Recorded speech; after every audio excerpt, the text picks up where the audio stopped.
का target monocotyledonous embryo, maturation of ovule into seed, maturation of ovary into fruit, feature of seed. काफी सारे जगह में as a teacher सेवा दे चुके हैं। हेलो एवरीबॉडी, क्या हाल चाल। मैं हूं अफजल करीम और आप सभी का sexual reproduction in flowering plants के लास्ट लेक्चर में द मोस्ट वेलकम है। और कल से हम स्टार्ट करने वाले हैं ह्यूमन रिप्रोडक्शन एंड कल से कॉन्टिन्यूअस एंड रेगुलर मैनर पर आपका लेक्चर्स अपलोड होगा। तो चलिए हम बोर्ड में कुछ पॉइंट्स लिख करके लाए हैं। फर्स्ट ऑफ ऑल आप थोड़ा सा सुन लीजिए कि आज हम क्या क्या पढ़ेंगे। आज सबसे पहले हम पढ़ेंगे क्या, maturation of ovule into seed, maturation of ovary into fruit, okay. उसके बाद एपोमेक्सिस एंड पॉलीएम्ब्रियोनी क्या होता है वो चीजें देखेंगे, और फीचर ऑफ सीड, सीड के कुछ फीचर्स को देखेंगे, ठीक है। तो चलिए स्टार्ट करते हैं। Maturation of ovule into seed, यानी ओव्यूल का मैच्योरेशन किसमें, सीड्स में। एंजियोस्पर्म में the seed is final product of sexual reproduction. Angiosperm में, in angiosperm seed is final product of sexual reproduction. Seed क्या है, फाइनल प्रोडक्ट है सेक्सुअल रिप्रोडक्शन का। फाइनल प्रोडक्ट क्या है, सीड से, okay. And seed is also called fertilized ovule. Seed को हम फर्टिलाइज्ड ओव्यूल भी बोल सकते हैं। Seed are formed inside fruit. Obvious सी बात है, आपको मालूम होगा कि सीड जो है फ्रूट के अंदर में ही फॉर्म होता है। सीड में क्या क्या होता है, सीड कोट होता है, कोटिलेडन्स होता है और एम्ब्रियोनल एक्सिस होता है। सीड कोट, कोटिलेडन और एम्ब्रियोनल एक्सिस। अब जो ये कोटिलेडन है, कोटिलेडन जो है ये फूड को रिजर्व करके रखता है। किसको रिजर्व करके रखता है, फूड को। इसके कारण ये सोलन यानी फूला हुआ मोटा होता है। और जो है इसका स्ट्रक्चर बहुत ही सिंपल है। कई टाइप्स के कोटिलेडन्स आपका स्ट्रक्चर देखने में मिलेंगे, जिसमें से हम एक डायग्रामेटिकली हम इस स्ट्रक्चर को ड्रॉ करके रखे हैं। कई सारे एग्जांपल्स है, जैसे लेग्यूम्स का कोटिलेडन आप ले सकते हैं, ओके। एज सीड मैच्योर, जैसे जैसे सीड मैच्योर होता है, सीड जैसे जैसे मैच्योर होता है इसका वाटर कंटेंट कम होने लगता है। मतलब सीड सूखने लगता है, वाटर कंटेंट कम होने लगता है। And seed becomes relatively dry. क्या हो जाता है, ड्राई हो जाता है। मतलब कि टोटल मास ऑफ सीड का जितना मास होता है बिना मैच्योर का, विदाउट मैच्योरेशन, मैच्योरेशन से पहले मतलब मैच्योर होने से पहले जितना मास होता है, वेट होता है, सिर्फ और सिर्फ 15% ही मॉइस्चर बच जाता है इसमें, ठीक है। मैच्योर सीड मेटाबॉलिकली एक्टिव होता है और ये of embryo slow down. Metabolically activity of embryo इसका क्या हो जाता है, स्लो डाउन हो जाता है। मतलब सीड जो है, क्योंकि सीड को हम through out the year food के जैसा हम यूज करते हैं और नेक्स्ट सीजन में इसको फिर जो है हम क्या करते हैं, एज अ प्लांट, मतलब प्लांट के जैसा भी बिहेव कर सकते हैं। यानी मैच्योर सीड जो होता है ना, इसकी मेटाबॉलिक एक्टिविटी स्लो डाउन हो जाती है। स्लो डाउन क्यों होती है, ताकि ये खराब ना हो। अगर इसमें वाटर कंटेंट ज्यादा होगा तो सीड के खराब होने की प्रोबेबिलिटी ज्यादा रहती है, ठीक है। तो द एम्ब्रियो में enter a state of inactivity, यानी मेटाबॉलिक एक्टिविटी जो स्लो डाउन होने लगता है। तो स्लो डाउन होने लगता है तो इसके एम्ब्रियो को क्या बोला जाता है, डॉर्मेंसी में चले गया। कहां पे चले गया, डॉर्मेंसी। द एम्ब्रियो में enter a state of inactivity. Embryo भी इनएक्टिविटी के स्टेट में एंटर कर जाता है, जिसको हम क्या कहते हैं, डॉर्मेंसी। जिसको हम क्या कहते हैं, डॉर्मेंसी। अगर हमारा फेवरेबल कंडीशन रिटर्न आएगा, क्या रिटर्न आएगा, फेवरेबल कंडीशन। फेवरेबल कंडीशन का मतलब कि सीड को एक प्रॉपर मॉइस्चर मिल सके, गीलापन मिल सके, ओके, ऑक्सीजन मिल सके और सूटेबल टेम्परेचर मिल सके, तो ये फूड क्या कर, ये सीड क्या कर सकता है, दोबारा से जर्मिनेट कर सकता है, एंडोस्पर्म जर्मिनेट कर सकता है, ओके। तो चलिए आइए इससे आगे हम लोग बढ़ते हैं। आप लोग इसको क्विकली नोट डाउन कीजिए और फिर हम आगे बढ़ते हैं, ठीक है।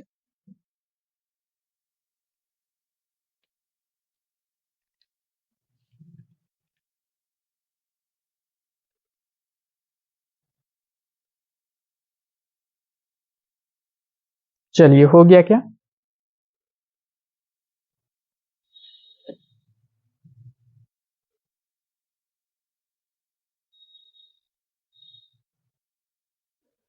चलिए आगे बढ़ते हैं। अब जो है न्यूसेलस, न्यूसेलस का आपने नाम सुना है?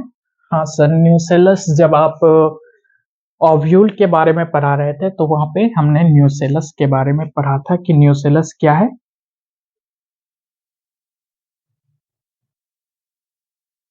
चलिए, ओव्यूल के चारों तरफ एक दो लेयर, एक या दो लेयर का कवरिंग जो है न्यूसेलस कहा जाता है। मतलब कुछ सीड्स में न्यूसेलस रह जाता है, कुछ सीड्स में क्या रह जाता है? न्यूसेलस रह जाता है। Nucellus persistent persistent in some seed, nucellus कुछ सीड में रह जाता है। इसका एग्जाम्पल है कि आपके पास जो ब्लैक पेपर है ना, ब्लैक पेपर का सीड, और जो चुकंदर यानी बीट आप लोग खाते हैं उसका सीड में इसका न्यूसेलस रह जाता है। न्यूसेलस बेसिकली क्या करता है? ओव्यूल को ओव्यूल को नरिशमेंट प्रोवाइड करता है। यस और नो? नरिशमेंट प्रोवाइड करता है। तो न्यूसेलस परसिस्टेंट इन सम सीड, और इसको पेरिस्पर्म बोला जाता है। And it is called it is called perisperm. क्या बोला जाता है? पेरिस्पर्म बोला जाता है। ओके, पेरिस्पर्म बोला जाता है। अब सीड कोट के चारों ओर एंटीग्यूमेंट्स, सीड के चारों ओर क्या होता है? सीड कोट, यानी जिसको एंटीग्यूमेंट्स वो बोलते हैं। इसको भी आप चाहें तो लिख सकते हैं, यानी एंटीग्यूमेंट्स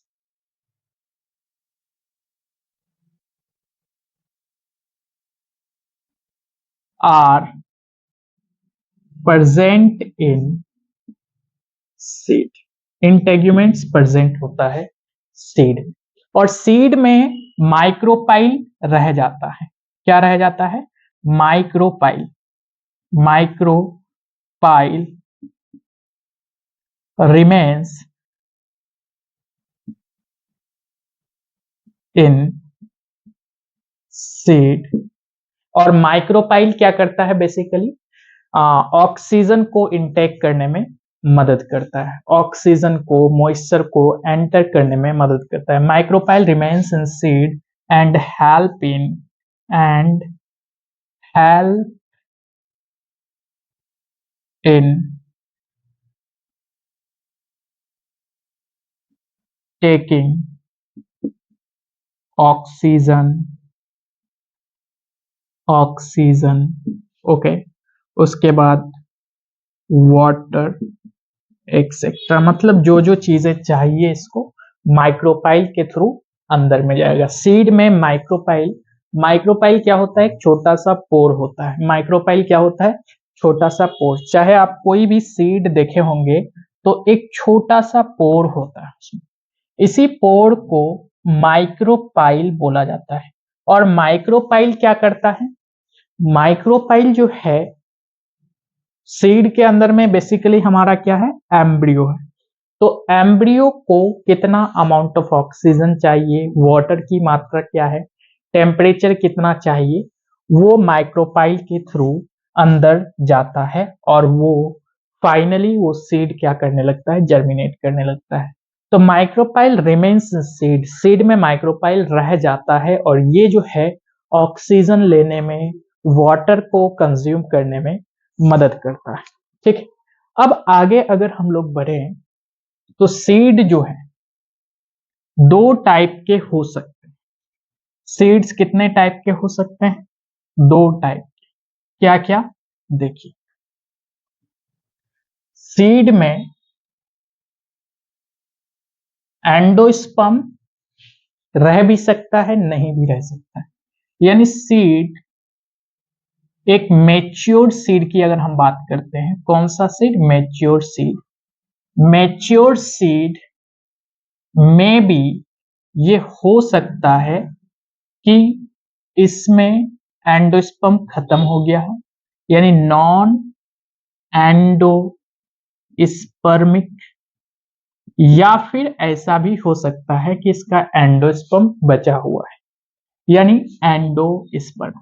क्या बोलेंगे? Endospermic, non endospermic and endospermic, ये दो टाइप के मैच्योर सीड्स होने की प्रोबेबिलिटी है। अब नॉन एंडोस्पर्मिक, जिसको आप अदर वर्ड में एक्स एल्ब्यूमिनस भी कह सकते हैं, x endospermic, endospermic, x endosperm, x endospermic या फिर नॉन एंडोस्पर्मिक। एक्स का मतलब क्या होता है? एक्स का मतलब कि आप कहाँ पे पहले से सेवा दे चुके हैं, जैसे कि हम ही को मान लीजिए, तो हम काफी सारे जगह का एक्स फैकल्टी है। क्या है? एक्स फैकल्टी, यानी हमने फैकल्टी, एक्स फैकल्टी जो है बहुत सारे जगह का है, यानी हम काफी सारे जगह में एज अ टीचर सेवा दे चुके हैं, यानी काफी सारे बच्चों को हमने एजुकेट कर चुके हैं। तो नॉन एंडोस्पर्मिक या एक्स एंडोस्पर्मिक मतलब एंडोस्पर्म था, अब नहीं है। एक्स फैकल्टी ऑफ, हम अलग अलग जगह के थे, अब उस जगह का एक्स फैकल्टी फैकल्टी नहीं है। ठीक है, समझ में आ गया? एक्स मतलब कहां से हम सेवा दे चुके हैं। कोई भी एक्स में कई सारी चीजें आती है, मतलब जो था पहले था अब नहीं है, उसको आप एक्स के नाम से जान सकते हैं। Okay, x cricketer and x teacher, काफी सारे एक्स काफी सारे जगह पर आप प्रयोग कर सकते हैं। उसी तरीके से अगर एंडोस्पर्म खत्म हो गया तो हम उसके पहले एक्स लगाते हैं, एक्स एंडोस्पर्म। एक्स एंडोस्पर्मिक का मतलब क्या होता है? Endosperm, endosperm consumed completely, completely consumed by developing embryo, endosperm completely consumed by developing embryo, यानी अगर आपका डेवलपिंग एम्ब्रियो के द्वारा एंडोस्पर्म कंप्लीटली कंज्यूम हो जाए, मतलब अब एंडोस्पर्म बचा ही नहीं, एम्ब्रियो जब डेवलप चल रहा था उसी समय सारा कंज्यूम हो गया, उसको नॉन एंडोस्पर्मिक के कैटेगरी में रख सकते हैं। और एंडोस्पर्मिक के कैटेगरी में क्या रहता है? एंडोस्पर्म, एंडोस्पर्म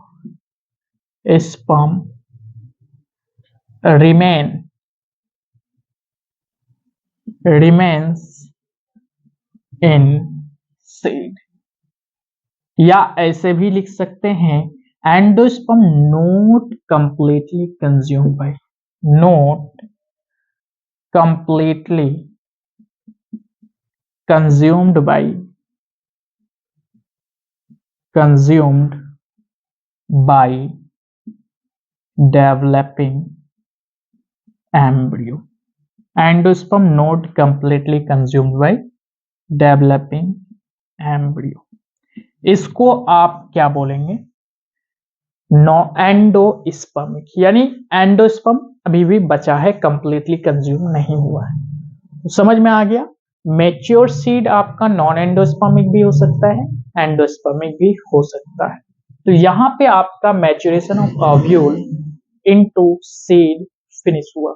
आई थिंक कल हमने जो है डाइकोटिलेडोनस सीड्स के बारे में पढ़ चुके थे, मोनोकोट बचा हुआ था, तो मोनोकोट को पहले कवर करते हैं, उसके बाद maturation of ovary into fruit पढ़ेंगे। ठीक है, तो आप लोग इतना नोट डाउन कीजिए, फिर आगे बढ़ते हैं।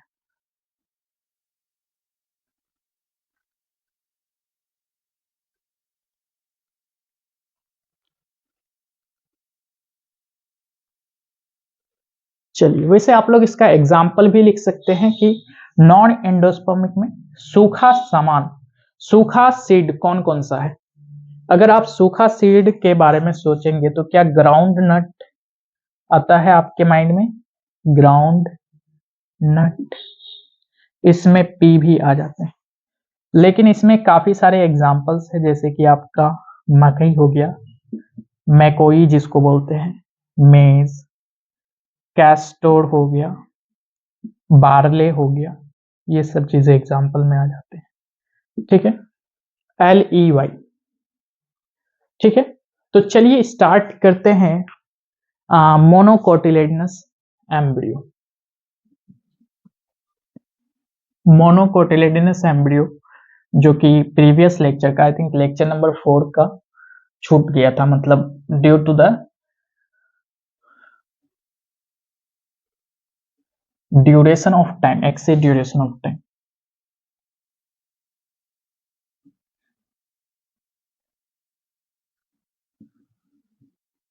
मोनोकोटिलेडनस एम्ब्रियो,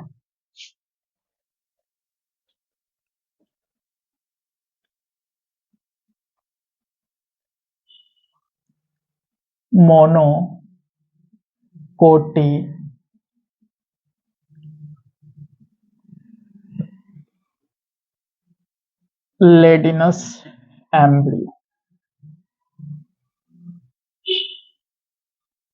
मोनोकोटिलेडनस एम्ब्रियो, पहला सवाल कि इसमें क्या क्या होगा। मोनोकोट, मोनो का मतलब ही एक, कंसिस्ट ऑफ क्या होगा? ओनली वन एम्ब्रियो, सिर्फ वन एम्ब्रियो नहीं, cotyledon, only one cotyledon and one embryonal axis. Monocotyledonous embryo में, मोनोकोटिलेडनस यानी नाम ही है, यानी एक कोटिलेडन होगा और इसमें एम्ब्रियोनल एक्सिस एक होता है। Only one cotyledon and one embryonal axis. Okay, चलिए इसी कोटिलेडन को ग्रास फैमिली में आप लिख सकते हैं, in grass family cotyledon is called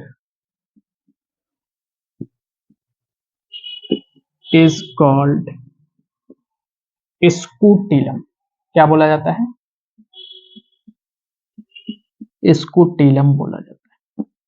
in grass family, यानी ग्रास फैमिली में घास वाला जो फैमिली है, फैमिली काफी सारे होते हैं, फैबेसियाई, लेग्यूमिनेसियाई, ब्रासिकेसियाई। तो ग्रास का जो फैमिली है, इसमें कोटिलेडन को क्या कहा जाता है? स्कूटिलम कहा जाता है। तो आपको घबराने की जरूरत नहीं है, अगर कहीं पर भी टर्म स्कूटिलम आता है, इसका मतलब कोटिलेडन ही है, मतलब मोनोकोटिलेडनस है। अगर आप बोले कि क्वेश्चन ऐसे आ गया कि स्कूटिलम इज रिलेटेड, वहां पे 4 ऑप्शंस दे दिया अलग अलग फैमिलीज का, तो ग्रास फैमिली आ जाएगा।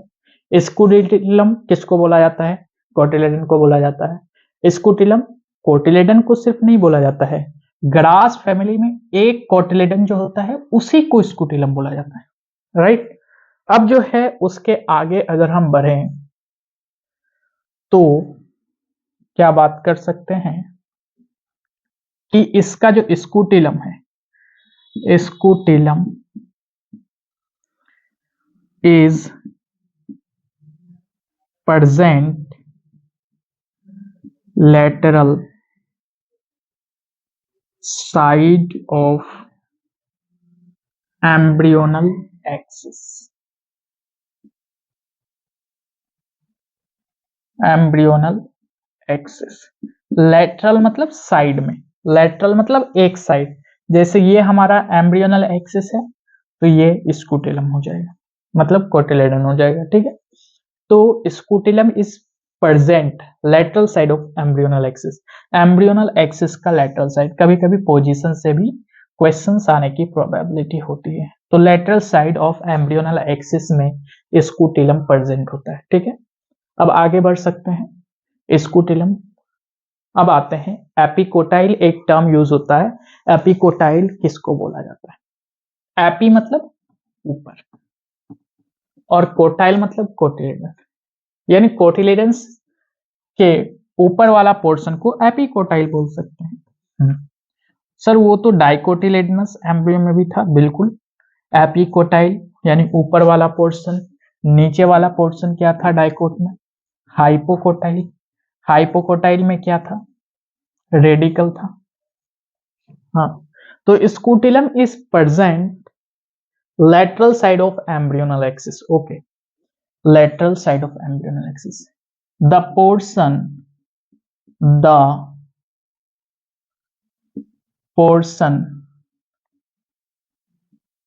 of embryonal axis of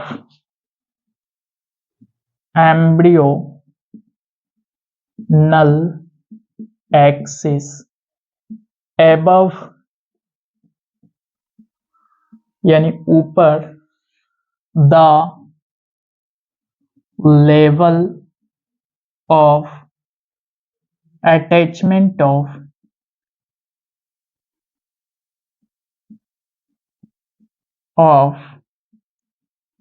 cotyledon is called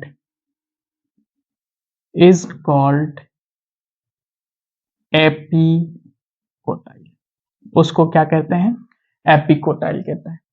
यानी द पोर्शन, एक ऐसा पोर्शन जो एम्ब्रियोनल एक्सिस के ऊपर में है, एम्ब्रियोनल एक्सिस में ही प्रेजेंट है लेकिन कोटिलेडन्स के ऊपर में है। कोटिलेडन्स के ऊपर में कहने का मतलब अटैचमेंट ऑफ कोटिलेडन्स के ऊपर, इस कॉल्ड, उसी को क्या बोला जाता है?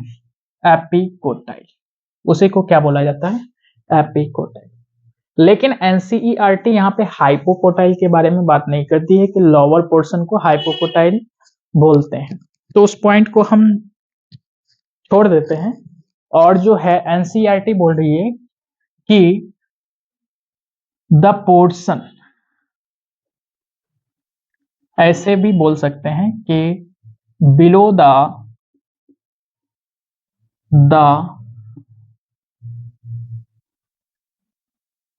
attachment of cotyledon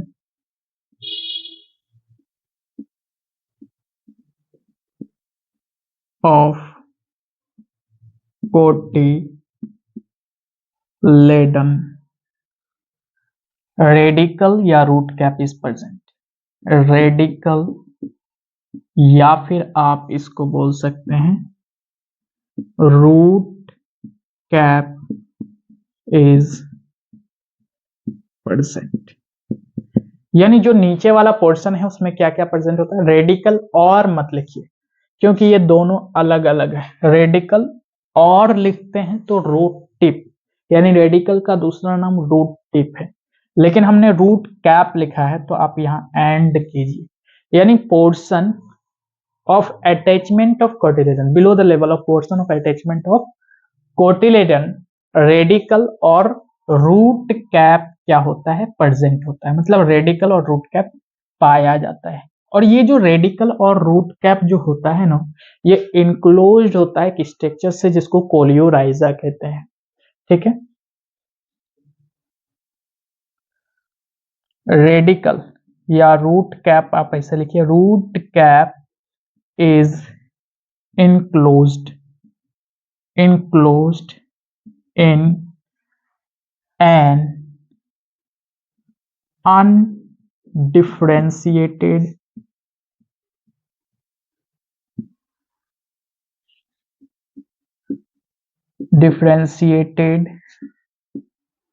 sheath called coleorhiza.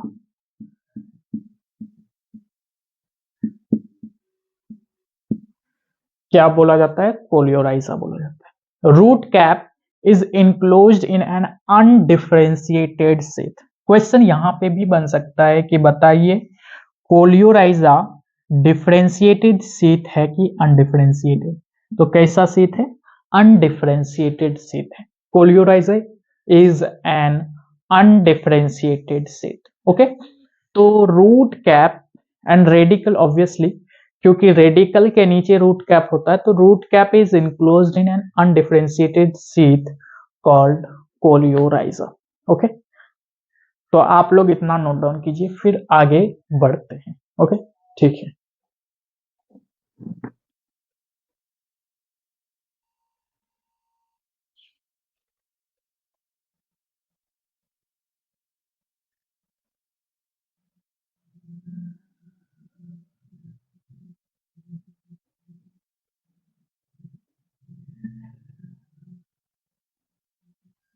अब आगे बढ़ते हैं, maturation of ovary into fruit.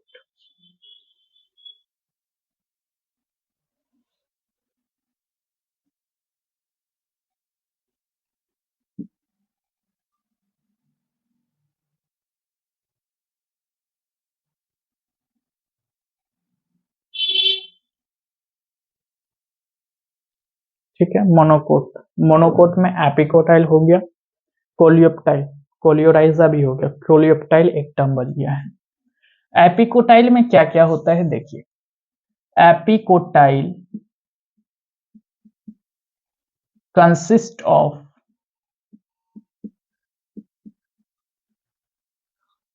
छोटे छोटे लीफ प्राइमोर्डिया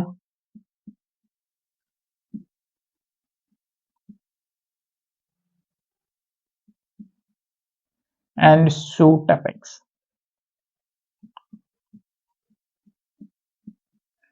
ये दोनों पोर्शन इनक्लोज्ड होता है इन अ स्ट्रक्चर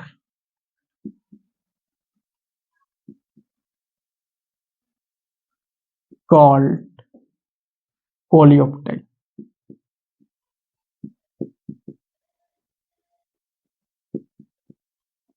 कोलियोप्टाइल जिसको बोला जाता है। एपिकोटाइल में क्या क्या है? Leaf primordia. लीफ प्राइमोर्डिया का मतलब आप कभी कभी देखे होंगे कि ये जो लीफ है, लीफ जहां पे जर्मिनेट करता है, यहाँ पे छोटा सा लीफ आता है, छोटा सा लीफी लाइक स्ट्रक्चर, इसी लीफ लाइक स्ट्रक्चर को लीफ प्राइमोर्डिया कहते हैं। और शूट एपेक्स मतलब जो सबसे ऊपर में होता है, छोटा सा लीफ प्राइमोर्डिया के जैसा ही leaf like structure, shoot apex. ये दोनों ही स्ट्रक्चर एनक्लोज्ड होता है एक स्ट्रक्चर के अंदर, जिसको क्या बोला जाता है? कोलियोप्टाइल। जिसको क्या बोला जाता है? कोलियोप्टाइल। चलिए अब स्टार्ट करते हैं maturation of ovary into fruit. Maturation of ovary into fruit. चलिए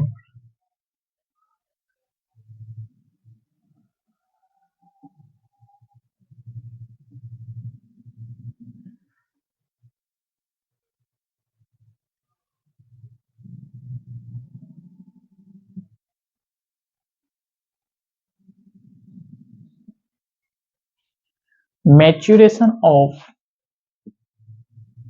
ovary into fruit। फ्रूट में ओवेरी का मैच्योरेशन कैसे होता है? एक्चुअली जो ट्रांसफॉर्मेशन आपने देखा कि ट्रांसफॉर्मेशन हो रहा है किसका? ओव्यूल का। ऑफ ओव्यूल किसमें? इनटू सीड में। ओके, एंड ओवेरी का इनटू फ्रूट में। ये दोनों ही ट्रांसफॉर्मेशन तुरंत से हो जाता है, occur simultaneously.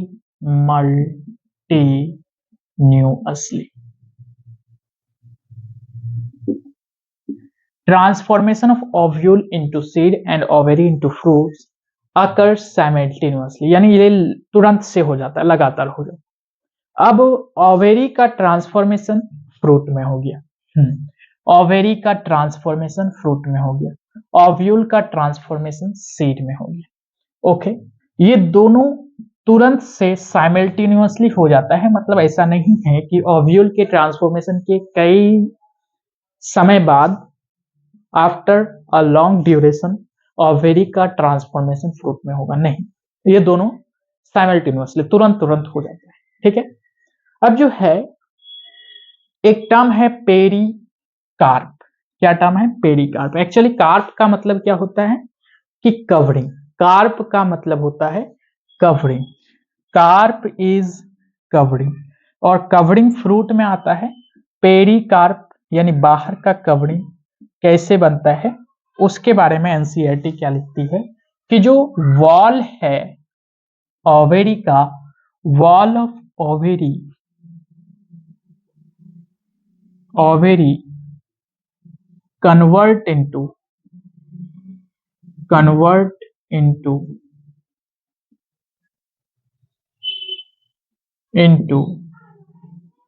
wall of fruit and it is called pericarp. क्या बोला जाता है इसको? पेरिकार्प बोला जाता है। ठीक है, तो पेरिकार्प आई थिंक आपको एक टर्म है छोटा सा जो कि आपको क्लियर हो गया होगा कि पेरिकार्प क्या है, कि वॉल ऑफ ओवेरी, ओवेरी का वॉल जब फ्रूट का वॉल बन जाता है तो उसी वॉल को, उसी दीवार को पेरिकार्प बोला जाता है। अब जो फ्रूट है, फ्रूट कई टाइप के हो सकते हैं। फ्रूट में भी कि आपका फ्लैसी हो और में भी आपका ड्राई फ्रूट। फ्लैसी का मतलब जिसमें रस, जिससे हम पीस करके रस निकाल सकते हैं उसको फ्लैसी बोलते हैं, और जिसको पीसा नहीं जा सकता, जिसको आप पाउडर फॉर्म में पीस सकते हैं तो उसको हम ड्राई बोलते हैं। फ्लैसी फ्रूट में क्या क्या आता है? अगर हम बोलें कि किस किस चीज का रस निकाला जाता है, क्या मैंगो का निकाला जाता है? हाँ। ऑरेंज का निकाला जाता है, बिल्कुल। और किसका? कई सारी चीज का। अच्छा, गावा का, हाँ गावा का। ड्राई फ्रूट के क्या क्या एग्जाम्पल्स है? ड्राई फ्रूट में आपका मुस्टार्ड ले लो, ग्राउंड नट ले लो, ग्राउंड नट। ठीक है, तो ये सब चीजें आती है फ्रूट में, fleshy fruit and dry fruit. Fleshy fruit मतलब ऐसा फ्रूट जो जिसका पाउडर नहीं बन सकता, आप ऐसे बोल सकते हैं मैंगो, ऑरेंज, गावा। एंड ड्राई फ्रूट मतलब कि जो है मस्टर्ड, ग्राउंडनट, ये सब सूखा फ्रूट। Okay, dry fruit. चलिए, और जो है ये फ्रूट का मेथड नहीं है, टाइप नहीं है कि दो टाइप के होंगे फ्लेसी फ्रूट, नहीं, फ्लेसी फ्रूट भी हो सकता है, ड्राई फ्रूट भी हो सकता है। बेसिस ऑफ डिवीजन इसका क्या क्या है कि कौन सा फ्रूट आपका पाउडर फॉर्म में हो सकता है पीसने के बाद, और कौन सा फ्रूट का जूस बनाया जा सकता है। अच्छा, फ्रूट जो है एक्चुअल में अगर टाइप कोई पूछेगा तो फ्रूट का दो टाइप होता है, कौन कौन सा? एक होता है फॉल्स फ्रूट, अच्छा झूठा पुरुष, बिल्कुल। और एक होता है true fruit, true fruit. False fruit and true fruit, false fruit and true fruit क्या मतलब है? False fruit and true fruit का एक्चुअली चैप्टर जो sexual reproduction in flowering plants पढ़ रहे हैं, शुरू से ही पढ़ रहे हैं कि फ्लावर का main reproductive structure, main reproductive structure दो ही है, male reproductive structure and female reproductive structure. बाकी सारे कैलिक्स, कोरोला, थैलेमस, हाइपोथैलेमस, ये सब एसेसरी पार्ट है, और यही आगे जाकर के दो मेन रिप्रोडक्टिव स्ट्रक्चर्स जो है आगे जाकर के फ्रूट का फॉर्मेशन, सीड का फॉर्मेशन करता है, नो डाउट। लेकिन फॉल्स फ्रूट में होता क्या है कि ओवेरी से फ्रूट बनता है, ठीक है, लेकिन लेकिन लेकिन थैलेमस भी इसमें कंट्रीब्यूट करता है। Thalamus, is also contribute in fruit formation. Contribute in fruit formation. Fruit formation. यानी अगर आपका फ्रूट के फॉर्मेशन में, फ्रूट किससे बनता है? ओवेरी से, बिल्कुल ठीक है। लेकिन थैलेमस भी उसमें अपना कुछ योगदान दे दे, अपना मतलब थैलेमस रह जाए, रिटेन्ड रह जाए, फॉल ऑफ ना हो, तो थैलेमस भी अगर कंट्रीब्यूट करता है फ्रूट के फॉर्मेशन में, तो उस फ्रूट को क्या कहते हैं? That fruit is called false fruit.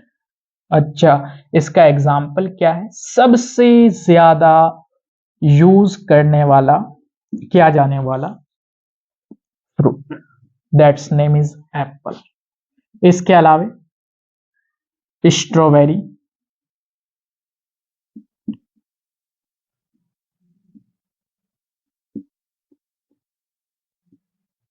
Strawberry दिखने में तो काफी अच्छा लगता है और खाने में भी किसी किसी को अच्छा लगता है, ठीक।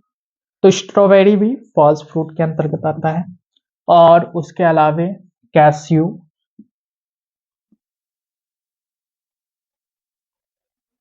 CASHEW,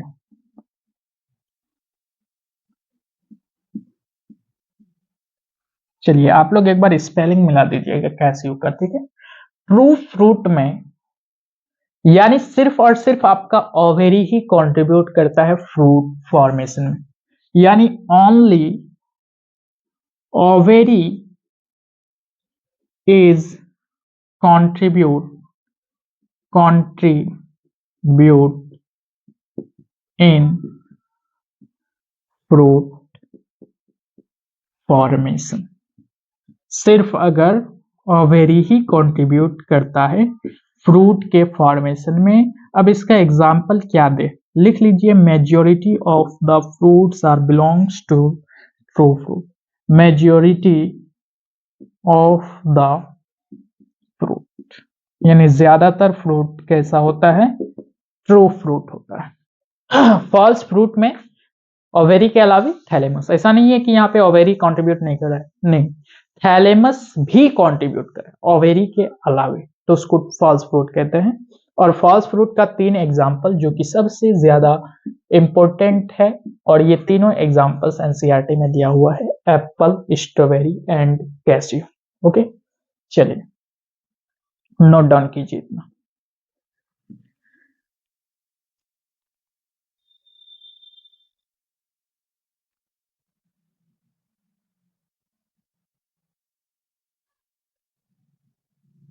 अब आगे बढ़ सकते हैं। Apomixis and embryony and fruit, feature of seeds के बारे में पढ़ना है। चलिए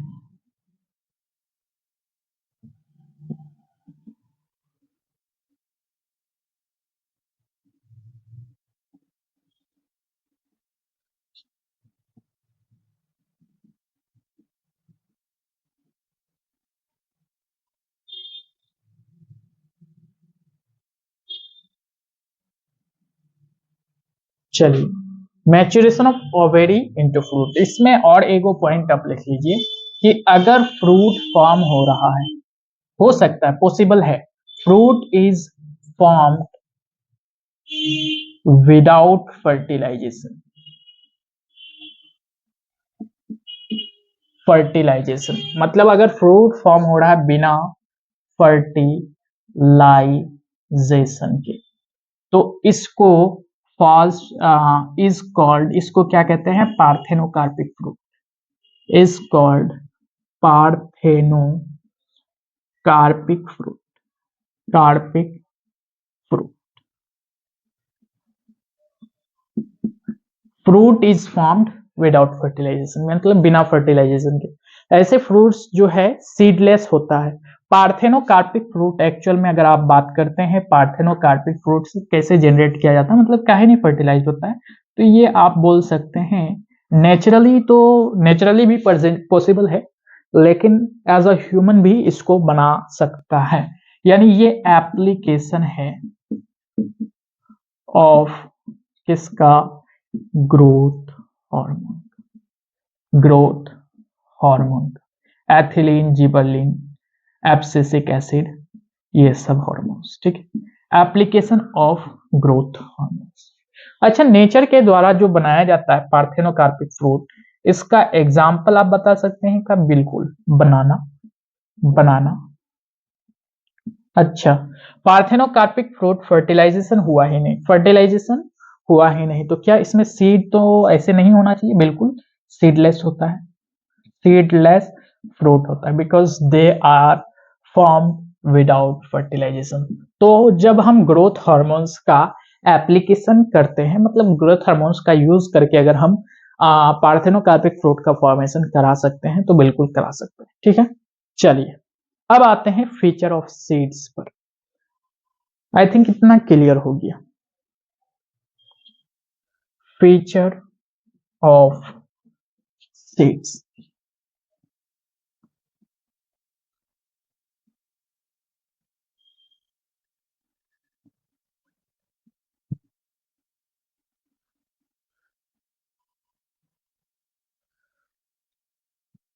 फीचर ऑफ सीड्स,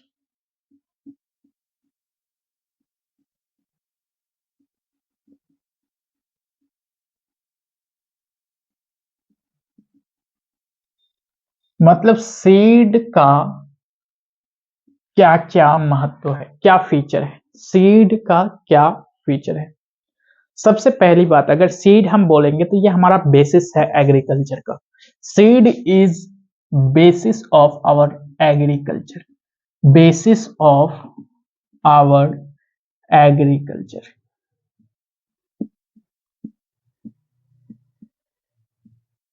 बेसिस है एग्रीकल्चर का। सीड को, सीड जो है, मेच्योर सीड की अगर हम बात करते हैं, सीड को कैसे रखते हैं? सुखा करके रखते हैं, ड्राई करके रखते हैं, मतलब ये डिहाइड्रेशन करते हैं। हम सीड का क्या करते हैं? डिहाइड्रेशन। डिहाइड्रेशन का मतलब होता है कि वाटर का रिमूवल, डिहाइड्रेशन। और जो डोरमेंसी हम लोग सीड का करते हैं, dormancy of seed is useful, ताकि ये इसको यूज किया जाए throughout the year, useful throughout the year as a food, as a भोजन, food, and also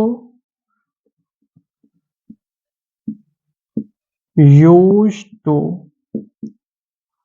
germination, germination in new season.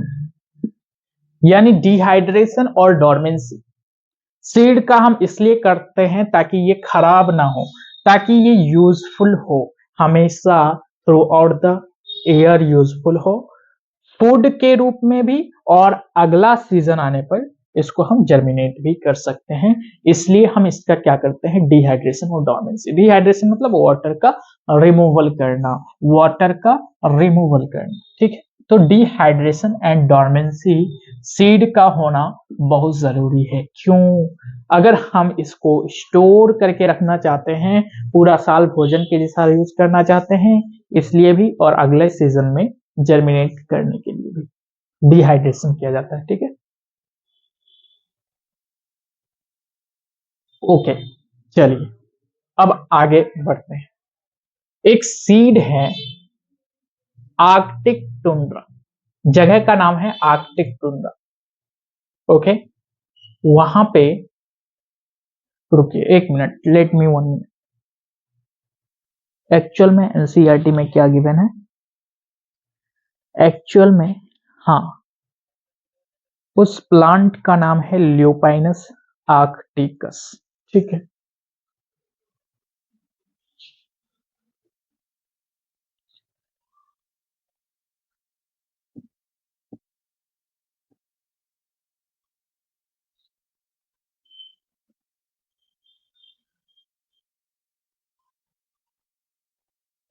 एक प्लांट है ल्यूपाइनस आर्क्टिकस। ल्यूपाइनस आर्क्टिकस प्लांट का नाम इसलिए रखा गया, बाद में रखा गया, क्योंकि ये प्लांट फाउंड इन, कहां पे पाया गया? Arctic tundra.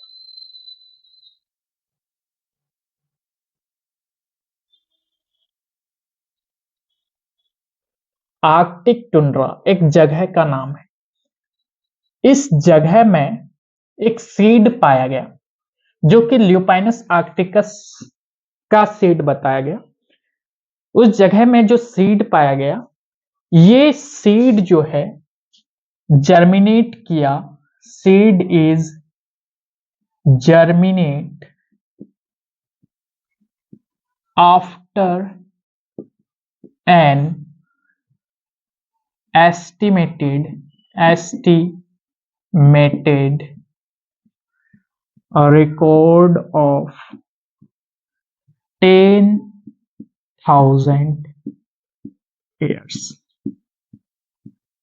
This is important. मतलब क्या है कि काफी सारे आदमी का, काफी सारे साइंटिस्ट का, और एक्चुअली ऐसा होता भी है कि सीड का वाइबिलिटी मतलब जर्मिनेट करने की कैपेबिलिटी 1 साल माना जाता है, 2 साल, 3 साल, ज्यादा से ज्यादा 10 साल, 15 साल। लेकिन इसका रिकॉर्ड किसने तोड़ा? ल्यूपाइनस आर्क्टिकस का सीड। ल्यूपाइनस आर्क्टिकस का सीड एक रिकॉर्ड के बाद जर्मिनेट किया। कितना साल के बाद? 10,000 साल के बाद। यानी इससे भी ज्यादा सीड का ड्यूरेशन, वाइबिलिटी फॉर जर्मिनेशन किसी में भी नहीं देखा गया। तो सबसे हाईएस्ट वाइबिलिटी किसमें है? ल्यूपाइनस आर्क्टिकस के सीड में, जो कि कहां पे पाया गया है? आर्कटिक टुंड्रा में पाया गया। ओके, अब आते हैं लास्ट टॉपिक में, जो कि है एपोमिक्सिस एंड पॉली एम्ब्रियोनी। तो इस दोनों टॉपिक को फिनिश करते हैं।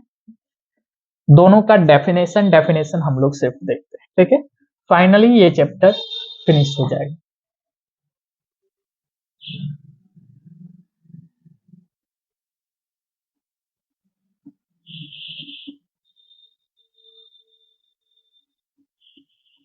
Apomixis,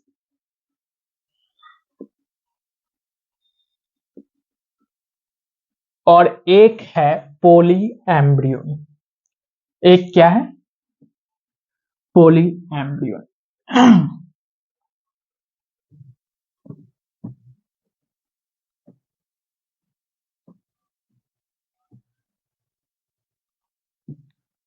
poly embryo, poly embryo नहीं, apomixis and poly embryo. Apomixis just like asexual, आप बोल सकते हैं कि एसेक्सुअली जब फ्रूट बनता है तो वो एपोमिक्सिस कहा जाता है। एसेक्सुअली जब प्लांट का फॉर्मेशन होता है तो एपोमिक्सिस बोला जाता है। या फिर आप बोल सकते हैं पार्थेनोकार्पिक, फ्रूट से प्लांट का फॉर्मेशन। तो सर पार्थेनोकार्पिक फ्रूट तो सीडलेस है, हाँ सीडलेस है, लेकिन apomixis is a type of जब कोई plant, when new plant is formed by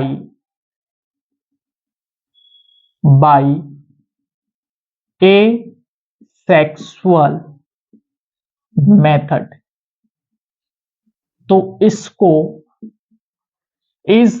then it is called apomixis, then it is called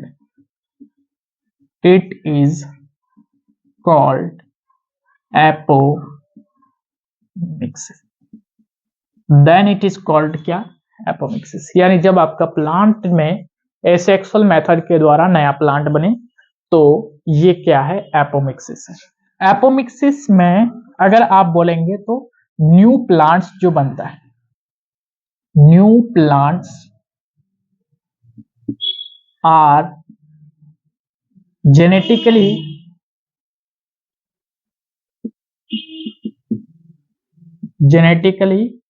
identical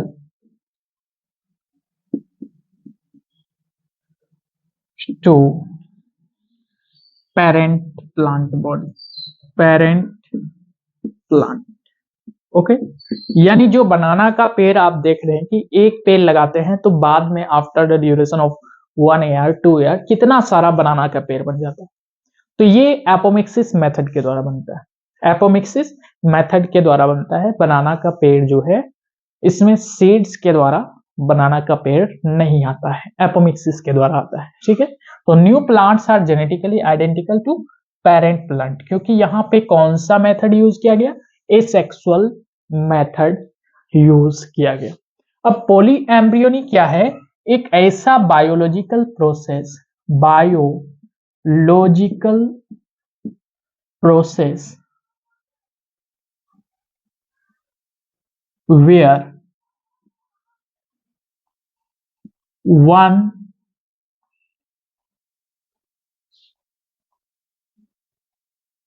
embryo is formed by, one नहीं भी लिखेंगे, embryo is formed by, embryo is formed by multiple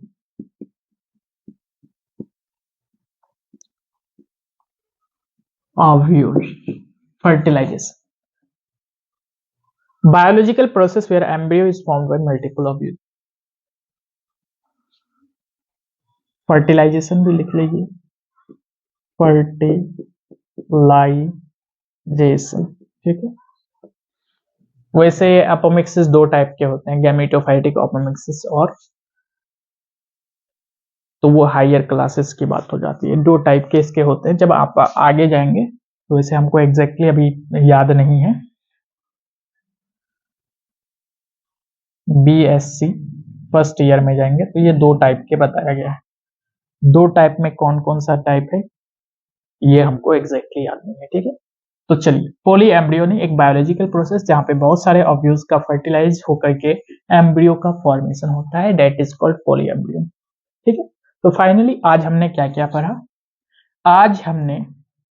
आज का basic target क्या था हमारा, today's target, आज का जो बेसिक टारगेट था, कल के लेक्चर का थोड़ा सा हमने रिवीजन किया, मोनोकोट एम्ब्रियो, उसके बाद हमने क्या पढ़ा, मैच्योरेशन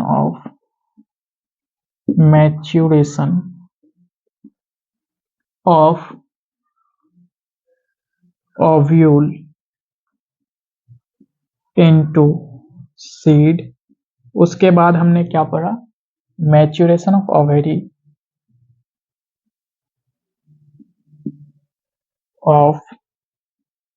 ओवेरी इनटू फ्रूट,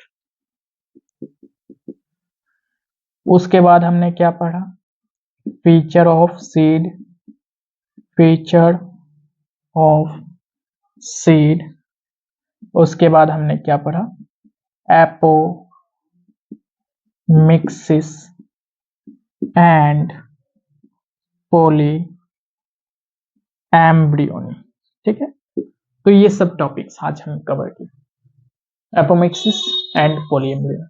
आज का target monocotyledonous embryo, maturation of ovule into seed, maturation of ovary into fruit, feature of seed, apomixis and polyembryony. तो कल से एक नया चैप्टर बिल्कुल फ्रेश मोड में विदाउट एनी गैपिंग हम शुरू करेंगे, जिसका नाम है ह्यूमन रिप्रोडक्शन। ठीक है, तब तक के लिए ओके बाय, फिर मिलते हैं नेक्स्ट वीडियो लेक्चर में।